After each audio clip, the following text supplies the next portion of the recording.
Être attentif, écouter la parole, c'est vraiment la base, c'est le principe d'une vie bonne et essayer de la mettre en œuvre, c'est certainement une étape qui va vers la construction de quelque chose de positif. Après, concrètement, comment on fait? Et c'est ce qu'aborde Saint Benoît dans le chapitre 4. Il évoque un certain nombre de dimensions de la mise en œuvre très concrètes. Alors il commence par rappeler les,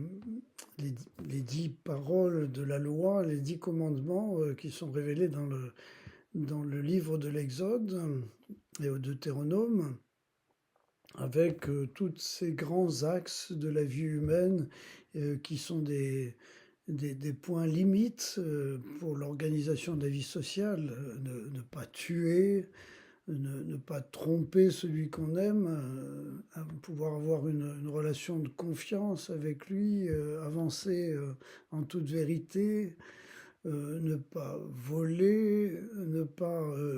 vouloir accaparer le bien de l'autre d'une manière qui soit indue, qui ne soit pas juste, par des moyens qui ne soient pas justes, ne pas porter de faux témoignages contre quelqu'un, finalement respecter tout le monde, aimer tout le monde d'une manière juste, et puis la règle d'or, ne pas faire à autrui ce qu'on ne voudrait pas qu'on nous fasse, qui peut être souvent un bon critère de discernement. Ne pas faire aux autres ce qu'on ne voudrait pas qu'on nous fasse à nous-mêmes, ou bien positivement faire aux autres aussi ce que on aimerait pouvoir recevoir d'eux. Mais c'est sous la forme positive, c'est peut-être moins juste parce qu'à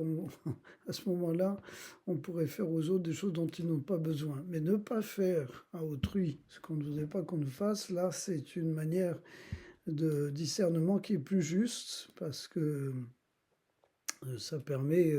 d'éviter le pire en quelque sorte. Et Saint Benoît résume avec cette dimension qui est si forte pour pouvoir accomplir tout cela, renoncer à la propriété de soi, c'est-à-dire à mettre la main sur soi,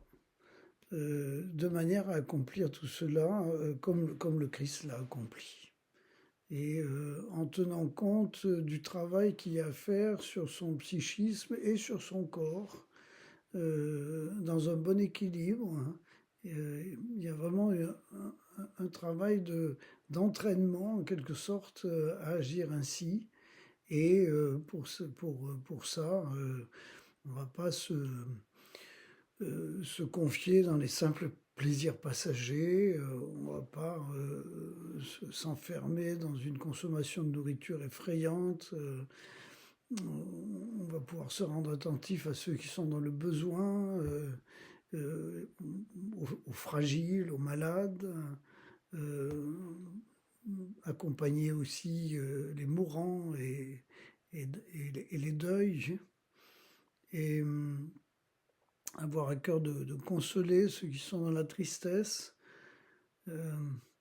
et puis vraiment être étranger à cette manière superficielle de vivre qui ferait qu'on est là comme si tout allait de soi. Non, non, tout nous est donné et rien ne va vraiment de soi. Il faut le recevoir comme une question et comme